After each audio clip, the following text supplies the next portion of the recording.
buhay yung ko. mga business mapagpalang umaga.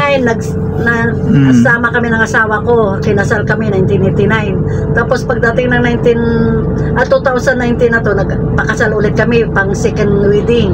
Kasi Second wedding? Oo, ano na kami. Lagpas na kami ng 30 years. Ano yun? Gold, ano ba? Silver? Silver, oo. Silver wedding? Oo, silver wedding. Kaso naman, binawian na siya ng 2021. Binawian na siya kasi natake. Wala ako noon, nasa kondo ako, nagtatrabaho. Nakatulong din ako para lang makatapos yung anak ko. Kala nyo ba? So, ibig sabihin, yung sa apat, mga kabisnes, apat daw po. Apat ng anak ko yun, lahat nakatapos. Lahat nakatapos na. Oo, kasi nga ang tatay nila noon, si kusinero, chief cook yun. Chief cook. Kaya may panggastos pa ako sa kanilang tatlo. Sa bunso ko, nawalan ng trabaho kasi nagkaroon ng pandemic. Yung tatlo, ang asawa nung buhay pa, yun ang tumutuwang sa'yo sa pag-aaral. Oo, yun ang Pero itong bunso, ikaw na lang. Ikaw na lang, kasi namayapa na yung asawa mo. So at least na nakapagtapos sila, ano? Oo, pinasagin ko talaga yan. HRM yung panganay ko yan, HRM, tinapos ng HRM, yung isa electronics, yung isa naman, electrician. O ito naman, seaman yung bunso ko. Pero business ad yun, ang tinapusan niya, pero nag-shape siya ng seaman. Pero hindi naman talaga as in na-shape siya, baga sa lang siya ng exam ng seaman. Yun, sa awa ng Diyos, nakapasa naman. Pero hindi naman talaga totaling seaman siya kasi cruise ship ang in-applyan niya sa barko. Cruise ship naman yun, hindi naman siya totaling seaman na kagaya ng ibang lalaki dyan. Ang kurso niya ngayon dapat ay business ads. Tapos nag-training ka mo siya. Nag-training siya sa ng seaman. Sa awa ng Diyos, nakapasa. Ang tawag dyan, may tawag dun sa na pag nakapag-training ka dyan at makakuha ka ng tinatawag seaman book ba yun? Seaman book. Pwede na talaga siyang makiat. Ano pa yun? Wala pa isang taon. Kailan ba umalis pala? Nung nung 18 lang. Bago lang pala. Dapat nung December pa sana yun, kaso na-postpone yung December. Kasi nga, ang sabi sa opisina, i-postpone muna natin kasi magpapasko, mag-New Year, kahit paano, kapiling nyo, magulang mo, ganyan, so yun, na-postpone. Ngayon, sa awa ng Diyos, itong January, natuloy na talaga siya. Nag-chat na kami, tumatawag na siya kagabi. Sabi niya, nasa US na ako. Sabi niya. Wow. Nung una-una nila sa Taiwan, tapos nag-US. Tapos ngayon, sa awa ng Diyos, praise the Lord, nasa na siya, nasa barko na. Start na siya nagtrabaho ngayon sa barko. Parang ang bilis, no? Oo, ang bilis niya mag-apply. Kasi siya chubby yung hindi naman katawan niya na malaking kita mo yung bakla-bakla ko dyan, ang bunso ko na laging yun lang. Nagtitinda doon sa may tindahan ko dati. Kaya lang pinahinto niya talaga ako sa tinda ko ngayon kasi para daw hindi ako mahirapan. Tsaka tsaka di mo naman kailangan na atin magpakahirap pa dahil unang-una sarap na ng buhay ko ang mga anak mo tapos na lahat. Tsaka wala naman din silang papaaralin pa kasi lahat na sila tapos na, ikaw na lang mag-isa ang kanilang inaasikaso. So dapat lang huwag ka na magpakapagod. Kaya nga dapat lang sabi ng kumbaga i-enjoy mo na lang yung sarili mo, Ate Ninit. Oo, talaga. Kaya nga ngayon punta kami ng Iloilo, punta ng Baguio, kung saan man ang gusto ko. Kaya po mga ka-business, ganito si Ate Ninit ngayon, no? Pero hindi sa kayabangan niya na ang gusto ko talaga. Sabi ko sa inyo, alam mo ang kwento ng buhay ko, kung alam lang nyo tayo, masarap talaga, pero ayaw ko na kasi ang mister ko talaga napakabait na tao yun, kaya wala akong pag-asa na gano'n na mag-asawa ulit ako kasi wala siya, wala na sa vocabulary. Okay na sa yung ganitong buhay, Ate Ninit, no? Kasi okay na. Kakasarap na ng buhay mo ano ba bang kailangan nila? Ano ba bang kailangan mo? Wala naman ka na ng bato na iplukpok mo sa ulo mo kung nakapag-asawa ka ng lasinggero, nakapag-asawa ka ng sugaro. Kaya nga ano pa nang mangyayari sa'yo? Wala ka nang iniintindi. Baka mamaya may stress ka pa, matigo ka pa di oras. Magkaroon ka pa ng sakit sa pambihira. Tama lang yun. Ako, ganyan nito na lang. Kung saan ang punta dito, punta doon. Basta may pera, walang problema. Ako hindi ako kaya nga lang talagang sabi ng anak ko, diyan ka lang sa bahay, huwag kang magtrabaho, huwag kang manood ka na ng ka-business. Yan TV natin. Saka yung bahay mo, sarili mo naman. Sarili ko yun. Tubig ilaw na lang binabayaran. Mga ka-business si Ate Ninit ay walang problema sa buhay ito Talaga namang may sariling bahay. Tumulong sa iba. Wala na itong iniintindi. Kumbaga eto lang, yung kaligayahan niya ngayon, nung Happy-happy na lang ako. papunta-punta sa, ano ba yun, Iloilo. Iloilo po ba ang inyong lugar? Pero mister ko, Cebuano. Saan siya sa Cebuano? Sa may tuburan, sa may ibabaw, Mandawi. Mandawi, Cebu. Oo. Pero yung niya, nanay tatay niya sa tuburan. Tapos kayo po ay Iloilo. Iloilo ako. Kaya baga sa tatawid lang naman kami ng dagat o Cebu na, opo. Pero dito kami nagkita. Alam mo, ang maganda pang pagkikita namin yan ng asawa ko, nag-babysitter ako. Ngayon ang alaga ko English speaking.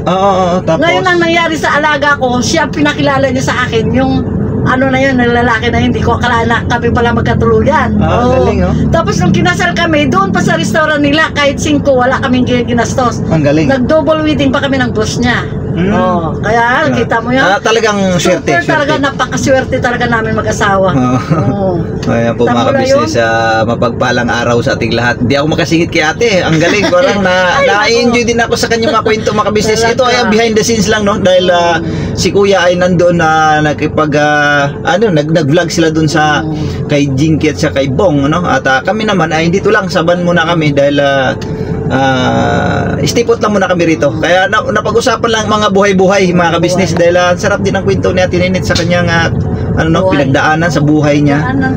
Napakabait daw yung kanyang asawa, tapos yung kanyang mga anak ay puro professional na. So, may sarili siyang bahay, wala na siyang iniintindi sa buhay. Kumbaga, happy-happy na lang siya sa sarili niya ngayon. Wala ka na talagang balak mag-asawa, te? Wala na, kahit wala na talaga sabi ko sa'yo, wala na talaga ako balak mag-asawa. Enjoy your life na lang. Meron may nagpapakilala sa akin, pero hindi ko talaga pinapansin yun. Hindi ko ganun. Ay, sino kaya yun? Matandang binata. Sa ano daw yun, ha? Sabi, Ilocano. Ilocano siya. Pinakilala ng pinsan kong seaman din. Tapos? Ngayon, sabi niya, Atinet, ito na lang. Ay nako, sa awa ng Diyos, sabi ko, wala talaga sa isip kong gano'ng mag-asawa pa. Kasi ang sarap na ng buhay ko eh. Baga sa kahit matandang binatay ako, marami naman siya pera, nakahiga ka lang sa... Naku, hindi ko kailangan yan. Ang gusto ko lang, ang kaligayahan ko, happy ako na wala akong kasama, wala akong... Kasi pag may asawa ka, alam mo, hindi ka makaalis, hindi ka makaganyan. Kasi puro bawal may pipigil. Oo, dami pipigil sa'yo. Sabi sa'yo, ano ba gagawin mo doon? Dito ka na lang. Di na sa ko yan, kapag gusto ko yung ganyan pag-alagayan na lang ako. Sa bagay, nasa iyo naman talaga yan ate. Kumbaga, nasa sa'yo naman yan eh. Gusto ko mag-asawa ko, hindi. Kung gusto mo pa mag-asawa or hindi na.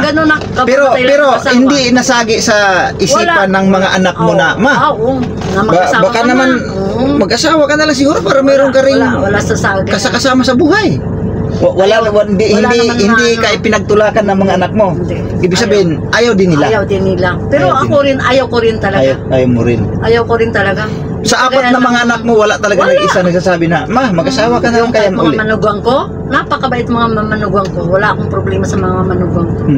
Kahit sabihin nila, ito si ganito si naku, wag na ninyo akong tukso-tukso dyan. Talagang baga sa wala talaga sa vocabulary ako ng ganyan mag-aasawa ko.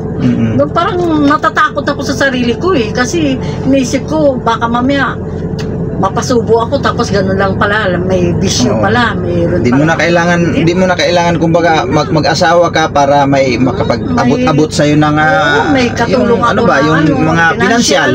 Hindi na siguro kasi ang mga anak mo nag-aabot naman yata sila. Ay, oo. Lahat sila. Pagdating sa pagkaksenas katapusan, ma, bili mo tong ganito. Kaya ang rep ko, kaya ang sabi ng nibong, puro hotdog naman laman ng rep mo, wala ka man lang ham, hotdog, mga ganyan. Kasi nga ako sa umaga, pagka nag-almusal yan, may itlog. 3 ako mag-itlog saan. Hindi sa kayabangan yan sabi ko sa'yo. Ayoko lang sobrang sa bagay, mag-isa ka lang sa bahay.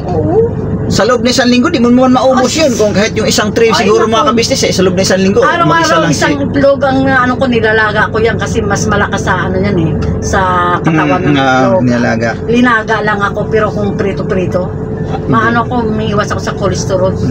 Tama po yan natin. Kaya kahit ganito yung katawan ko, total rin lang naman na pag-usapan natin yung ukol sa health, no? Talagang, ako at ini talagang kumbaga ang pinagsisihan ko, pero wala na, huli na, tinamaan na ako mga kabisnes, kasi simula nung natungtong kasi ako ng metro talaga, dito sa Metro Manila, kasi doon sa probinsya ako nung araw, talagang totoo, katotohanan na mga kinakain ko lang talaga doon, madalas gulay. Oo, Pag gulay tungtong ko talaga. dito sa metro, Ay, mga kabisnes, doon na, nagsimula na, puro karne, yung bang bawat pagluluto, Kilos mo, dinadaan sa puro mantika. karne. Ultimo itlog, piniprito. Ultimo yung gulay, ginigisa.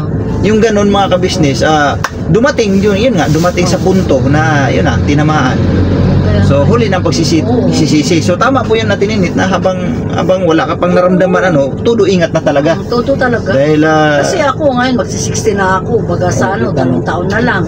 60 na ako. Kaya sabi ng mga anak ko, ma, yung kalusugan mo, ingatan mo. Ingat mo. Kasi mahirap din mahuli ng pagsisisi mo pag na dumating na yan. Yun na Di ba? Kaya kailangan, ang kalusugan mo, ingatan mo yan. Kumain ka ng kumain ng prutas. Tsaka nung araw, prutas. ako rin natin init, nung araw din kasi talaga, yun talaga mga kabisin namin ko sa inyo yan, nung ako'y kabataan pa, inom, sigarilyo, Yung ganyan tapos ang mister ko. pagpupuyat. Yung number 1 doon nga nakadali sa akin talaga yung madalas na pagpupuyat, tapos yung bisyo. Tapos siyempre pagpuyat ka, bumabagsak yung immune system yan eh. Tapos samahan pa ng pagkain na walang pakundangan din. Kain dito, kain doon, parang walang control mga kabisnes. Eto na. Ayun ang nangyari sa mister ko. Sabi ko sa'yo, ang mister ko, pag umuwi yan, plangana ng karne, baka pa yan, mga baboy, mga buto-buto, mga isda na lapo-lapo, inuuwi niya yan, binibigay ng bus niya yan, kasi siya ang namamahala sa kusina eh. Kaya, kasi chip cook ka mo siya eh. Yung chip kasi yan eh. Say, uwi mo na to, ganito, uwi mo sa pamilya mo yan. Sus ko, banto sawa yung mga kapitbahay ko, tanong mo sa mga kapitbahay ko. Hindi na nagsisinungaling, talagang pinamimigay ko yan sa kanila. Namamahagi po yun, napakabait pala natin. Kaya sabi nga ng tita ko, sabi niya, bakit Nit?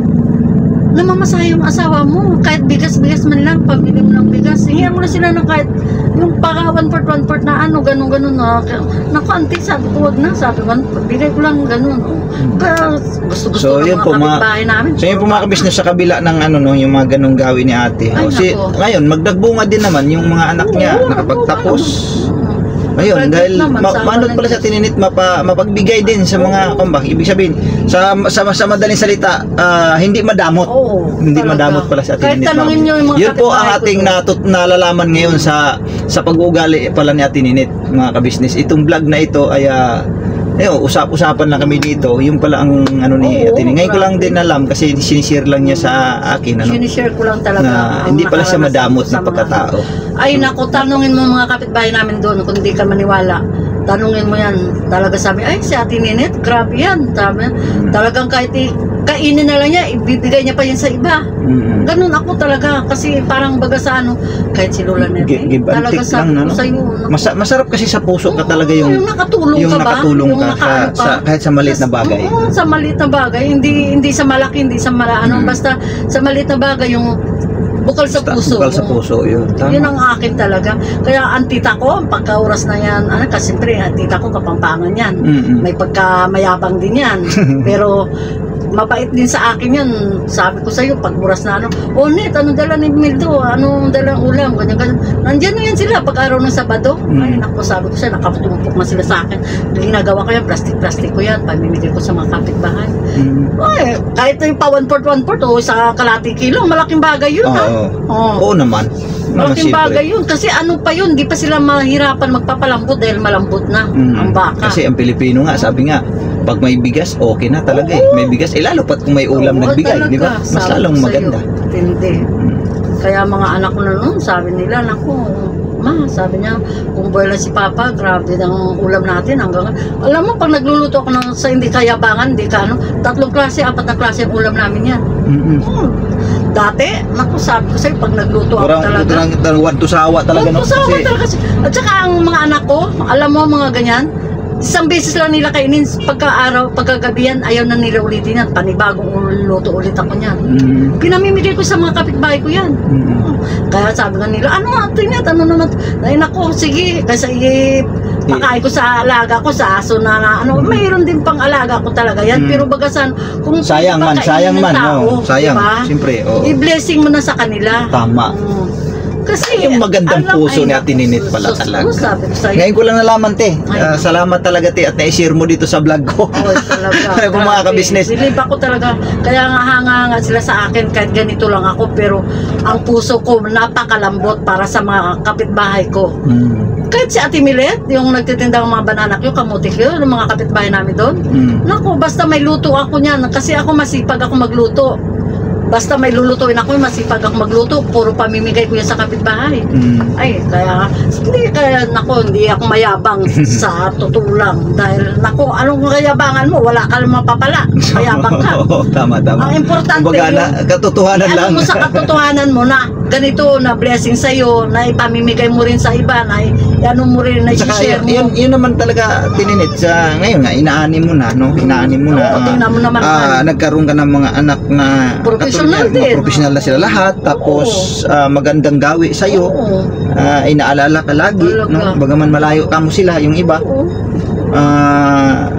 Sa apat na yun, saan sila? Ang panganay dito lang sa SM Purview nagtatrabaho.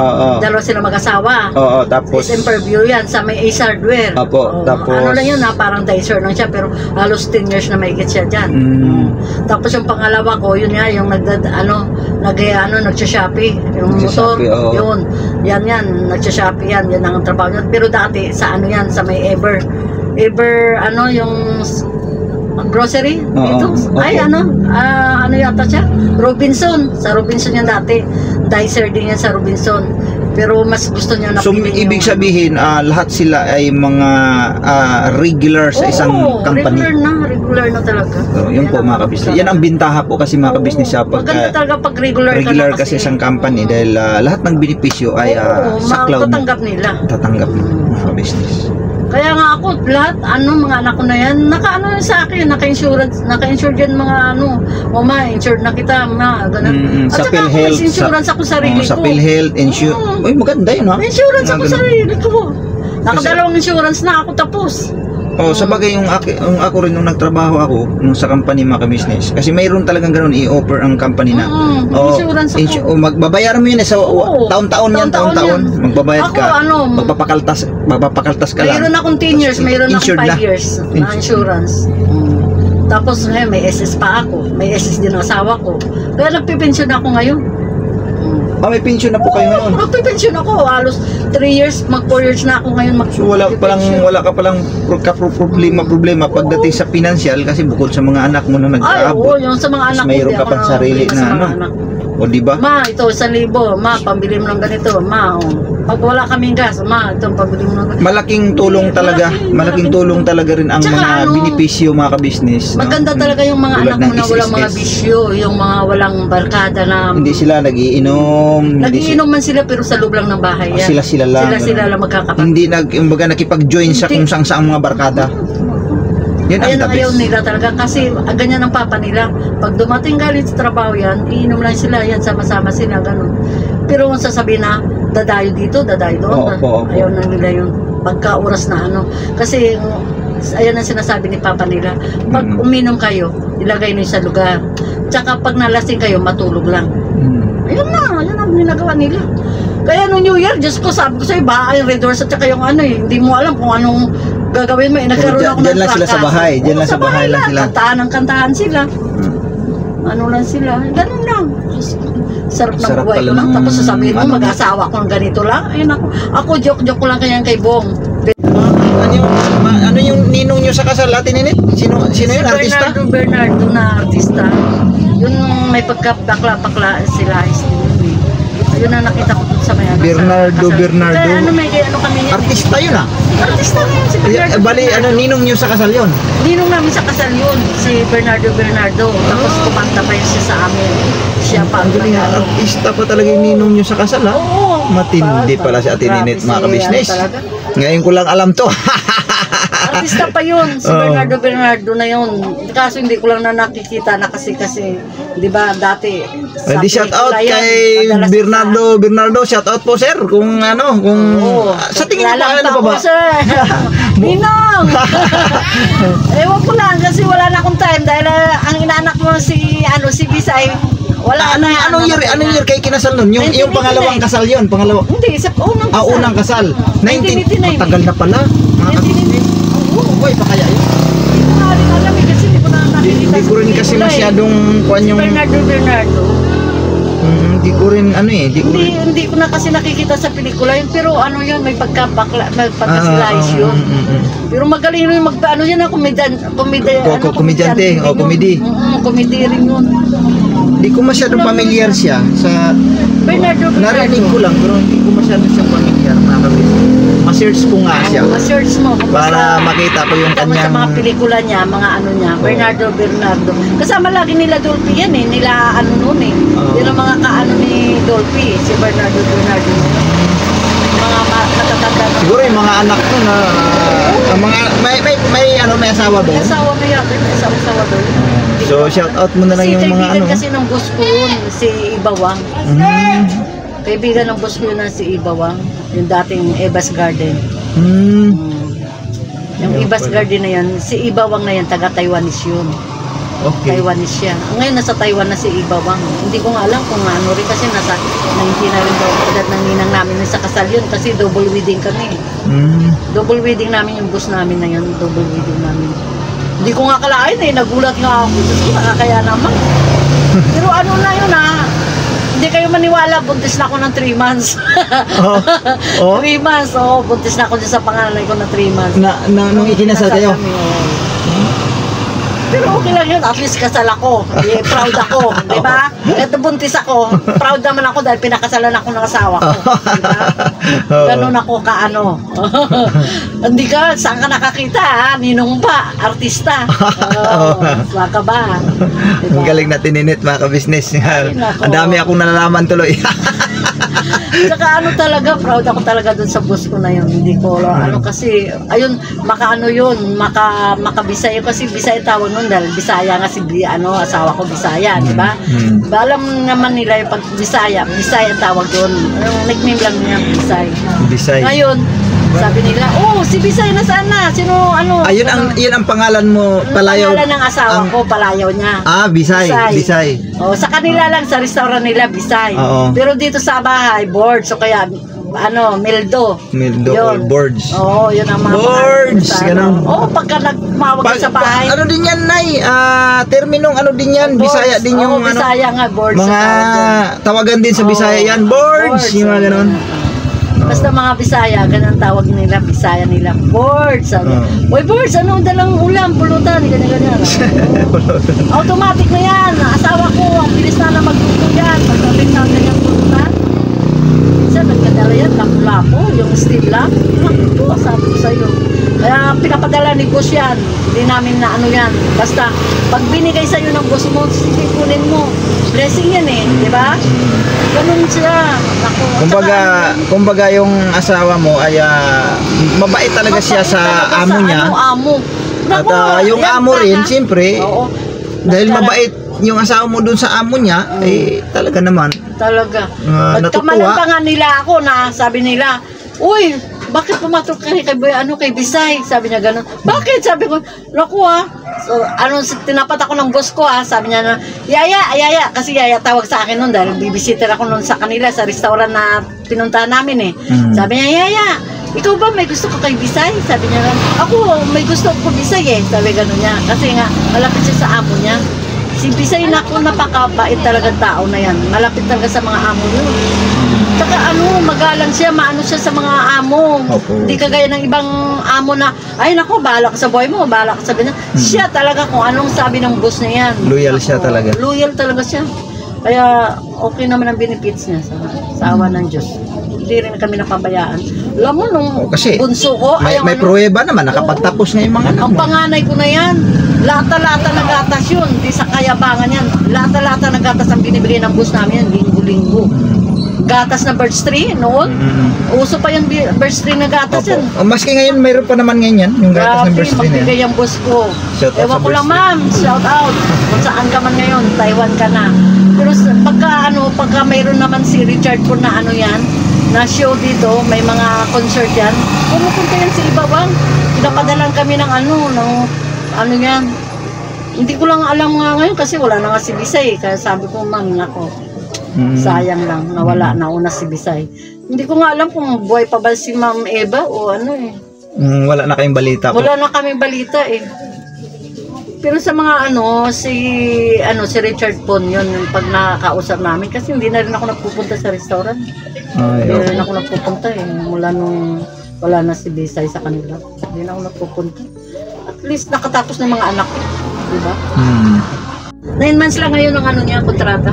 Sa Seaman? Oo. 9 months? 9 months lang. Wala na ngayon 2 years. Dati 2 years ang kontrata na Seaman. Ngayon hindi. Di ba may, ang iba nga dyan, atin, ano lang eh. Every 6 months o every 3 months? 3 months naman kasi lang yun, mga parang inter-island lang yun.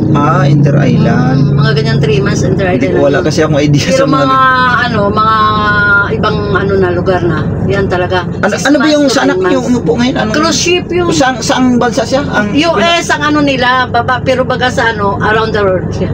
Pagkaling ah. Kita mo yan? Laking barko yun eh, Royal Cruise Ship? Ano ba? Ang basta cruise Royal ship Cargo, yung Royal Hindi ko lang na yung dulo ng nun, basta Royal, pinakamalaking barko daw yan ang sinakyan nila. Iba't ibang panig ng Oo, iba-ibang lahi.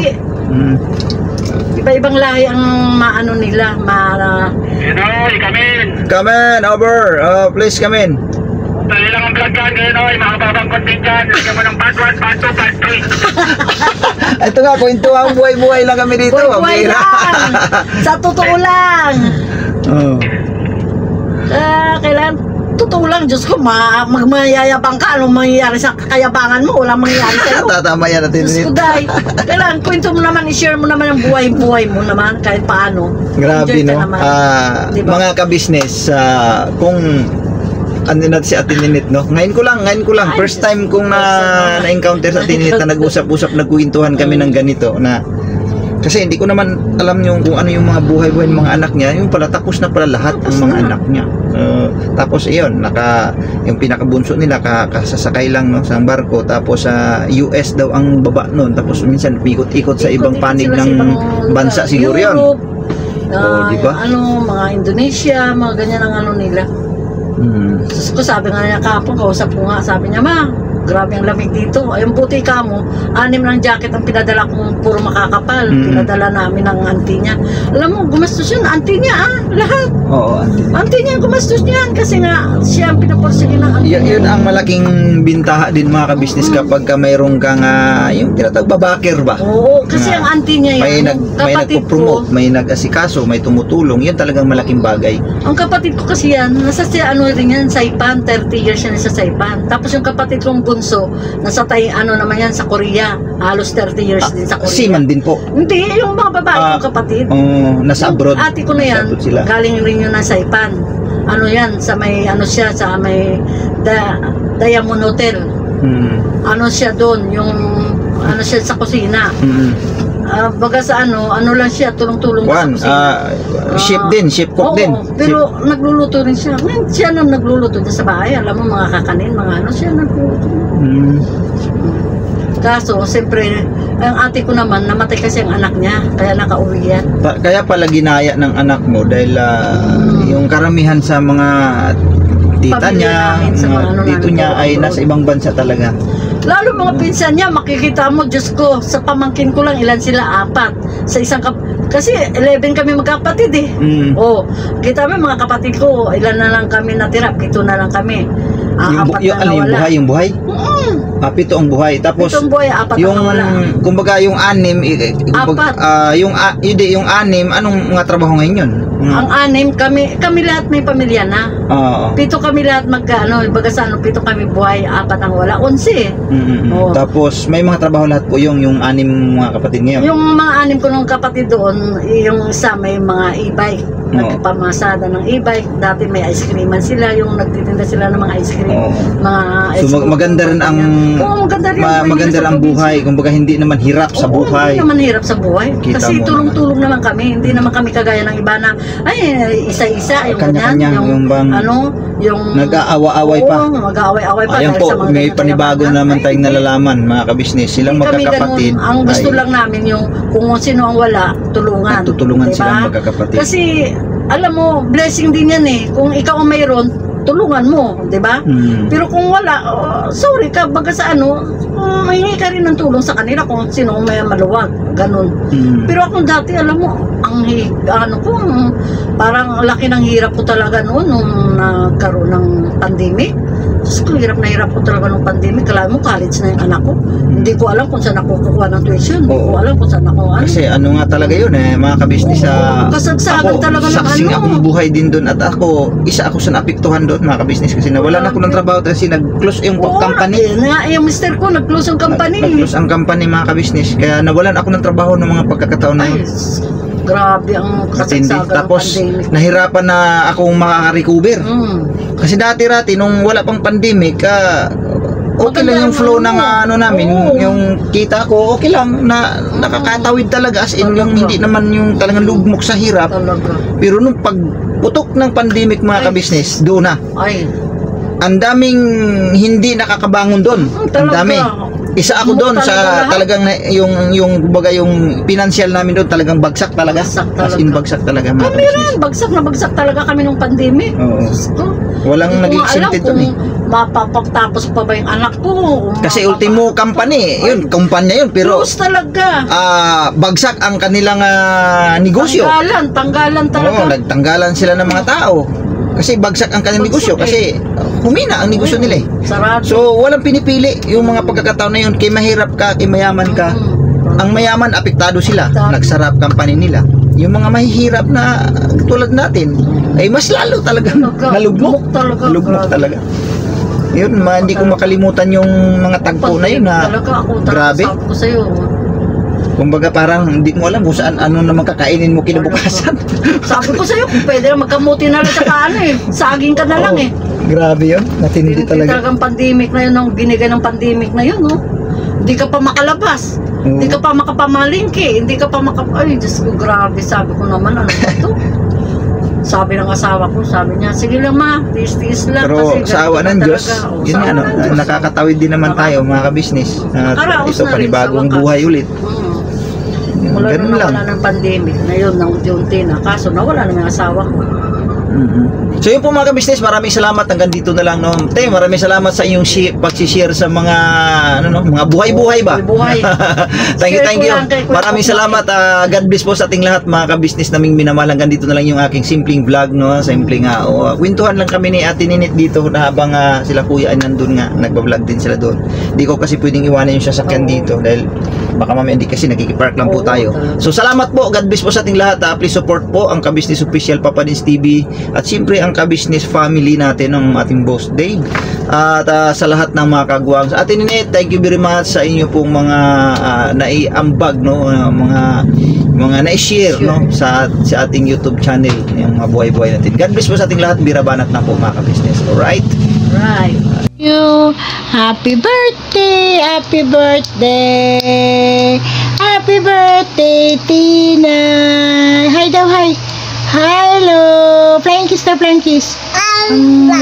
Mabait ka ba? Sagot. Opo, mabait ikaw? Opo. Love mo sila? Oh, very good. Mga ka-business. Hi mo daw mga ka-business. Hello, hi. Hi daw sila, hi.